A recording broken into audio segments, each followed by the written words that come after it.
I'm Sally Russell. Thanks for tuning in to this episode of Hick Talks, Welcome to Helsingborg, a series of podcasts in English designed to demystify the city of Helsingborg for its international residents. You may think libraries are just for books, but they offer so much more that you would never even imagine. From helping to learn the language or keeping a link with your home country, to green screens and meeting places, the library has something for everyone and for all ages. The Helsingborg Library is such a good resource that has been vital for many people, not only when they move here, but as part of their everyday lives.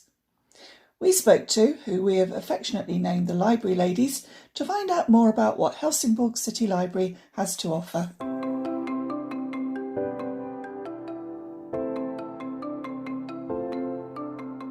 Hi everyone, and thanks for listening. Today I'm joined by three librarians from the City Library, the Stadsbibliotek. Welcome to Eva Veem, Layla Husain and Sara Nygren. Thank you very much for joining us. I wonder, would you like to introduce yourselves before we get started? Well, I can start. My name is Eva Veem. I'm a librarian and an educator. I've worked at the City Library for about 5 years now, and my main focus is digital inclusion and everything that entails. Thank you, Eva. Lovely. Sara, you're next on my Zoom frame, so why don't you go next? I'm actually not working as a librarian, but rather as a program coordinator. And I've been working at the Helsingborg City Library for about 2 years. And my main focus is the program and activities and events that are hosted at the library. And I remember from conversations we've had before that you've got quite an interest in, say, the international focus, because you lived abroad yourself quite a lot, and you had an international schooling as well, didn't you? Absolutely. I used to go to the International School of Helsingborg. I've also worked abroad, so definitely my main focus is to bring people together, strangers and friends alike, and I would love to see the international community take even more space in the library. Thank you, Sara. That's fantastic. Layla, we haven't met before, I don't think, so it's really nice to welcome you here as well. Thank you. It's great to be here. So I'm a service designer at the library, and I've been working here for the past year.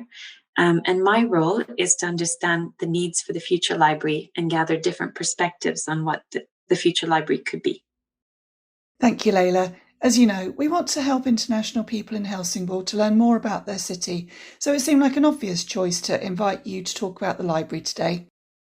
We've actually held 2 Hick events at the library in the past, but it's wonderful now to have this opportunity to find out what's happening and what your plans are for the future. So, just to begin with, most people have this idea that you can borrow a book at a library, of course. You know, that's the original basic function of a library. But I know myself, from having worked as a school librarian, that libraries are so very, very different to that these days.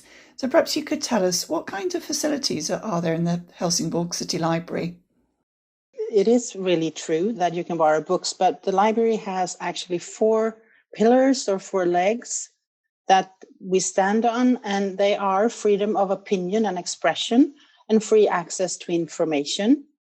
Libraries for all, public libraries as a meeting place, literacy and reading inspiration, and digital inclusion and digitalization. So it's a bit broader than just books. Yeah. I guess a lot of people might have visited the library just to borrow a book and might not have gone there for other reasons. But if you would care to explore even more, there's a lot on offer. And Sarah, maybe you can talk more about this, but there are a lot of events that happen at the library as well. Yeah, I think if you come in, you get your book and go out again, it's you might not notice the things that are happening, but I do think you might notice that it's a meeting space. It's a place for people to grab a coffee with a friend or to join in on a reading that's going on, or some activities for kids or families. Or there might even be a lecture going on. If you come to the library to study, you might have noticed that suddenly there's someone speaking in a microphone and there's an event going on. The library has a program where we try to cover our target audience, which is everyone. We have a digital center on our 2nd floor where we have about 30 computers that you can come and borrow for free. And we also have scanners and printers, a lot of software. We have office of course, the Microsoft Office software, where they also have like Photoshop and InDesign, if you have use for that. The digital center is manned or staffed with knowledgeable people throughout the library opening hours. Let's see, what can I say more? We have a lot of tech that don't have a space in the digital center because the library is actually too small for that. So we have tech parties where we actually bring out all the interesting new tech that is around, like VR headsets. We have a whole group of different robots. We have green screen. We have a 3D printer that is actually available. If you want to print something, you can come to us and do that. We also have a lot of activities for children. Some of them are more on a digital note, you could say, where kids of different ages can come and test out new kinds of tech. And we also often combine it with involving the story. Not the book, but the story. So if you combine the story and some kind of tech, you can actually create a new story. Like you say, Eva, we have a lot of activities on offer for children and for families, but also for adults and youths. So you can always visit our website to see the current program and the current activities.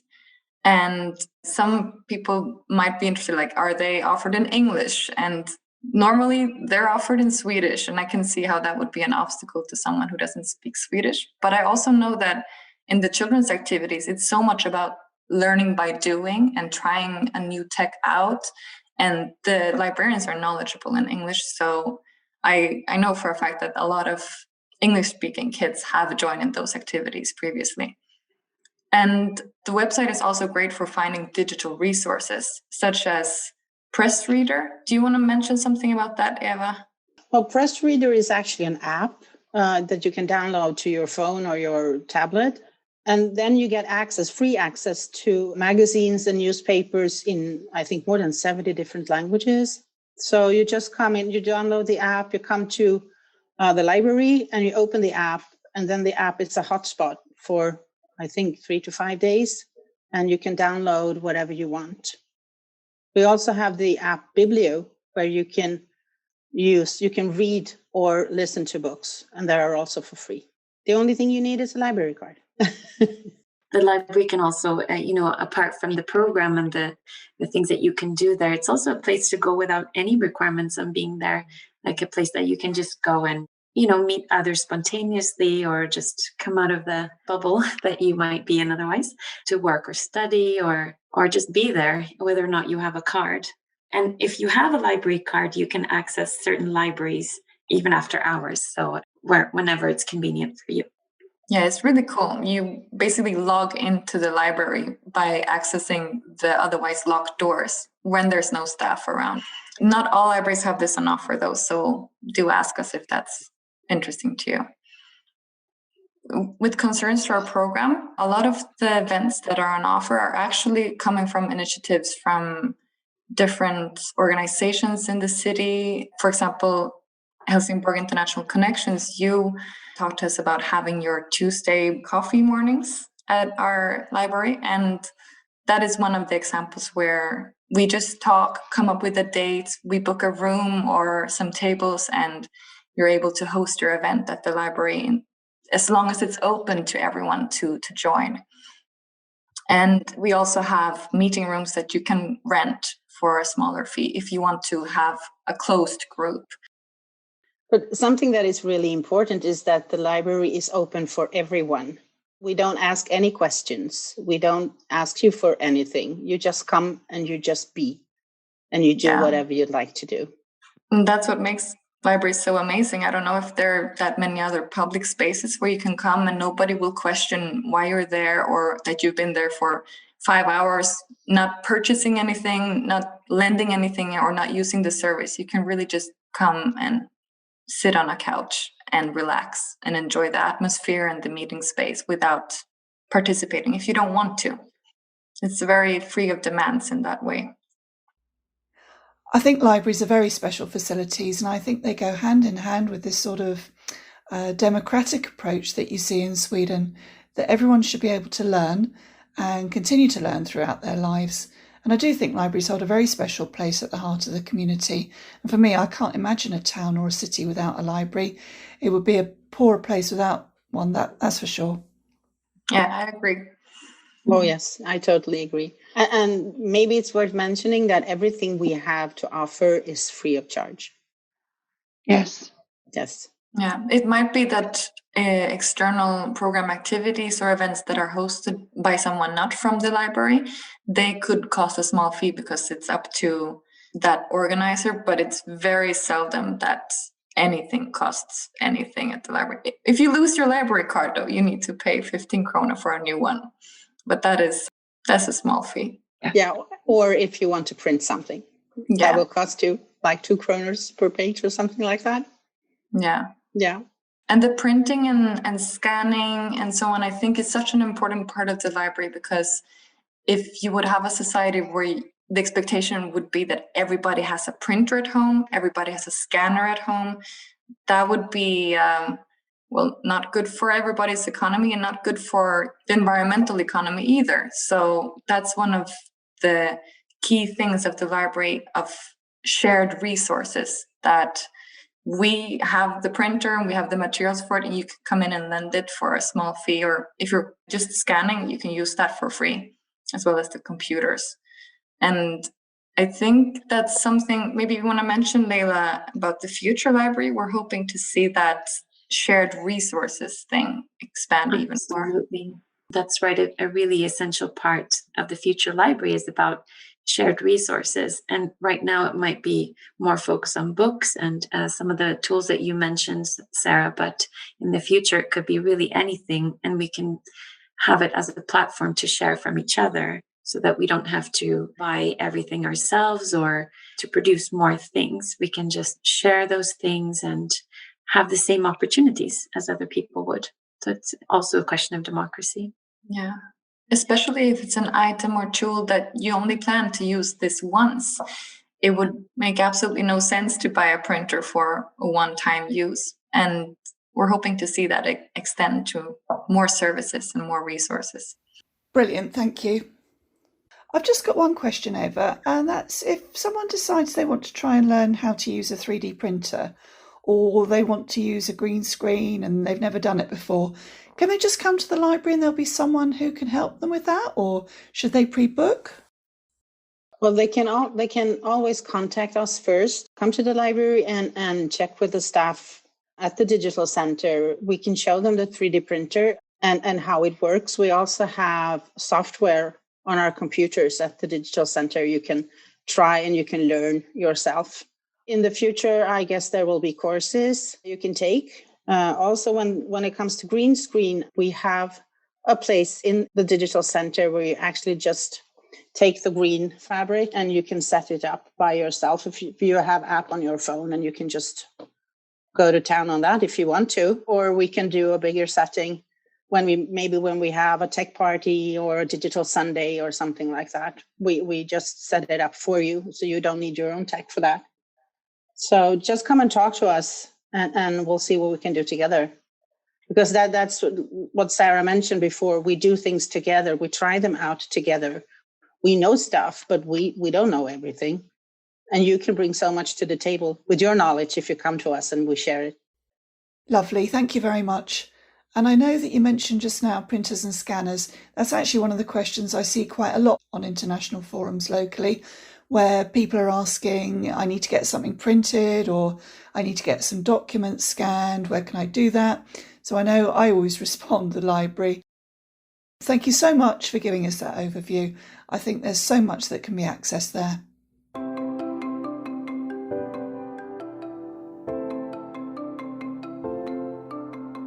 I was wondering, what are the first services that international people normally ask for when they come to the library? Well, of course, we see people asking for library cards, and often accompanied by the question, am I eligible to have a library card if I'm staying in Sweden for a shorter period of time? And you can actually get a library card in Helsingborg without being registered here, or without even being registered in Sweden. So in that way, you can get a temporary library card and you can use most of the services using that card. And it's free of charge, of course. What you do need, however, is a photo ID. And they also normally ask for activities, especially for kids and children's books. We have a lot of international families coming in. Do you want to add something, Eva, Layla? I think there are a lot of languages at the library in terms of books and media for kids especially. So it's worth taking a look. And I've borrowed a lot of books for my own kids since I speak English with them at home. So it's been great for me. You've got a very nice children's section there, haven't you? It's lovely. And also, do you still have all the magazines in different languages? We have plenty of magazines in different languages as well. And that is also something where we take in requests. And if we see that one magazine is requested several times, that is brought forward to the ones that buy in the magazines. I know there's several different newspapers, daily newspapers that you can access, but also with that previous thing that Eva mentioned, the press reader, where you can access them digitally. And I know we haven't mentioned, we have a cooperation with 53 libraries in the area of northwestern Skåne. So the books that you don't find in Helsingborg City Library, you might find in another one. And we can have that just sent to the library. Every day we have hundreds of books being shipped back and forth across this region so that our users have access to more titles than just the ones we have physically in the library.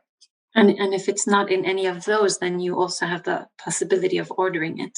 Yeah, another thing that people ask for are resources for learning Swedish, which we have plenty of. We have a lot of easy to read books in Swedish in different levels, and we have a lot of resources explaining grammars and so on, even audio courses. And we also have Språkcafé, language cafe to learn Swedish. And currently, while you're listening, if you're listening now, the spring of 2020, we also have it digitally. So you can go to the website and find several instances of digital language cafe for learning Swedish. Perfect, thank you. So there are some interesting events at the library, I know, but I do sometimes hear that people are put off because they're normally held in Swedish. Do you plan to run events in any other languages?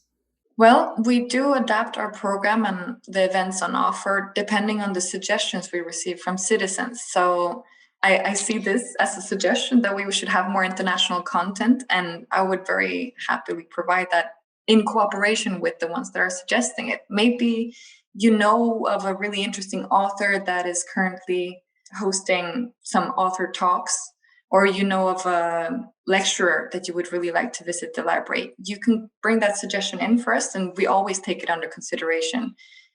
I know that most of our probably most interesting events for adults are in Swedish, and we do see that that can act as a deterrent to go to the library for events if you're an international citizen in Helsingborg. But we're very open to adapt our program and our events, and we would love to see more international content. So do bring in your suggestions and contact us. Maybe we can do something cooperatively.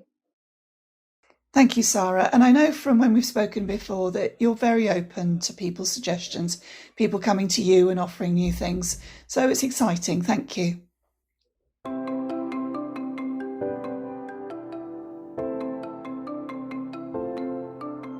So I know also that there are big plans to expand the library. Perhaps one of you could tell us about that, please. I think I can talk a little bit about that. So my role, as I mentioned before, is to gather perspectives and also understand the needs for the future library.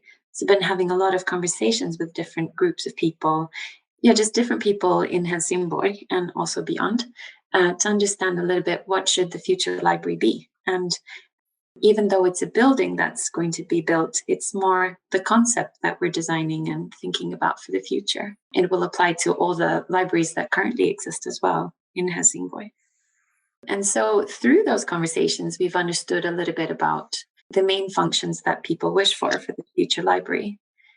And the first one is a point that you made earlier, Sally, that the library is really an important place for the community. And that's exactly how many people see it, that it's a community meeting point where people can meet and share skills and experience and culture and inspire each other. And also to make it the people's place where they see it, the library as a platform for what they want to do. So a little bit what you mentioned, Sarah, about people being able to come to you with ideas, but really to take it to the next level where they host things at the library, and the library's a place that enables that for them. And another point that was very obvious from the conversations that we had was that it's a central place for information and knowledge, where you have access to equipment and books and tools and lectures, where we learn in a more holistic way. So not just from one source, but multiple sources, and learn by doing and things like that. And the third main function was that it's a central place for democracy and participation. So you have important discussions about topics that affect our society, or possibly meet politicians and other decision makers maybe, and have debates with others with differing opinions about society. And the fourth is something that we talked about before as well, about the shared economy. And so now that resource is mainly media like books, but in the future it could be other things, and like tools or things that we don't need to buy. It could be clothes, it could be things like that. So it's a pretty open concept right now, which I think time will tell what it will be. And it also depends very much on what's relevant by the time it opens. But also to have the space to have, to create things and to be creative and to learn things as you do things, but also to have that quiet space that some people lack everywhere else. So it's important to have those spaces as well. I would like to add, this really connects to what Eva said earlier about maybe not having the space to have all our tech out available for visitors to try out. And some people might ask, like, why do you need to make the library bigger? Isn't it big enough as it is? And just looking at our numbers, like how many people are visiting on a normal day, we can see how much that has increased since the library was built. But mainly it's about the function of the library having expanded, where what you do at the library is no longer just getting books. It's participating in events, it's just grabbing a coffee, it's trying new tech, it's using that tech for your own purposes, or having a coffee or eating a lunch with someone, or working remotely or studying. So seeing as the inhabitants of Helsingborg, they have increased, so does the library need to increase to host all of those needs that the inhabitants have. So it's very exciting, but it's exciting especially to talk about what the library might be in the future. It might not be what it was 30 years ago, and it might not be what it is currently. So since the city and the citizens are always developing and changing, and the world around us is changing, the library is changing with that and trying to keep time with it to stay relevant for the people that we exist for. And do you know when the building is expected to start? So it's expected to start in a couple of years, the building process, and it wouldn't be finished until 2027. But there may be delays with that, considering the situation at the moment. So we're looking quite a long way ahead then. That's right. Well, it's been wonderful to have you all here. Is there anything else you'd like to mention? There is one thing I would like to mention, actually, and that is how to participate if you're interested in helping us understand the future library as well. And also, we'd love to hear about experiences from your home country if you have that. So the ways that you can participate, the easiest way is just to email me, Layla, and also through our website or social media, but also hopefully on site. So there'll be workshops and things that people can participate in and help us understand what the future library can be. Thank you, Layla. Would one of you just like to remind us of the website address, please? Yes, it's www.bibliotekfh, in one word, .se. But if you Google a bibliotek Helsingborg, it will be the top result. Or even library in English. Yeah. And the library website can be translated using Google Translate.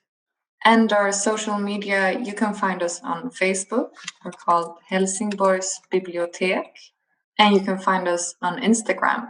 We're called HBG Bibliotek. So do visit us. We have a lot of information being posted there, as well as digital events at some points. But really do contact us. If there's something you feel that's missing at the library, we want to know. We might not be able to amend it immediately, but we're always looking to improve our services and be more relevant for the citizens. no matter if you're born in Sweden, just visiting, or staying for a shorter or longer time. Thank you so much to all of you for joining us today, because I think you've given us an awful lot of information about the services that people can access at the library, and it really is a central hub for knowledge and information. So I hope that our audience will continue to use the library. I hope if there's anyone who hasn't been there before, that they'll be inspired to come and find out all about it. And I know they'll get a very warm welcome from all of you. Definitely. We would love to have them. Oh, yes. Thank you so much, Sally, for reaching out to us. It was so fun to participate. Oh, yeah. Totally agree. Thank you so much. It was fun. All right then. Okay. Great. So, Thank you. talk to you later. Bye. Bye.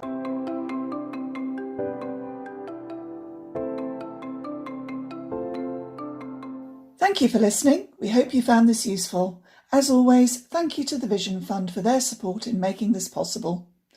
If you have any thoughts or questions from this episode, you can find us at www.hiconnections.eu. On social media, we're on Instagram at HIConnections, and on Facebook and LinkedIn, we're at Helsingborg International Connections. We'd love to hear what you think, so please do get in touch. Join us next time when we'll be talking to Alexandra Wahlgren of the Vision Fund.